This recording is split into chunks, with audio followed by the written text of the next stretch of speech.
Hello Vizag, నేను మీ శ్రీ భరత్ని. విశాఖ ఉక్కు ఆంధ్రుల హక్కు. ఈ పదం వింటే తెలుగు నేలపై ఉవ్వెత్తున ఎగసిన ఉద్యమం గుర్తుకొస్తుంది. ప్రాణత్యాగాలు, 17,000 మందికి పైగా భూములిచ్చిన రైతులు, వారు కన్న కలలతో విశాఖ స్టీల్ ప్లాంట్ ఏర్పాటైంది. ఎందరికో ఉపాధి కల్పించింది. ఉత్పాదన పెంచుకుంటూ 7 మిలియన్ టన్నుల సామర్థ్యం దిశగా ఎదిగింది. అయితే నేటి పరిస్థితి ఆవేదన కలిగిస్తుంది.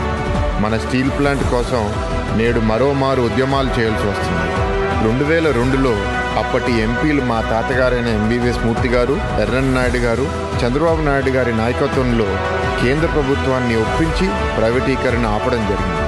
అదే స్ఫూర్తితో 40,000 మంది ఉద్యోగుల శ్రమ ప్రైవేటు పరం కాకుండా తెలుగుదేశం, జనసేన, బీజేపీ ఉమ్మడి ప్రభుత్వం బాధ్యత తీసుకుంటుంది. ఈ దిశగా నేను ఒప్పించడానికి రెడీగా ఉన్నాను. నాతో అడుగులు వేసేందుకు మీరు సంసిద్ధంగా ఉన్నారా?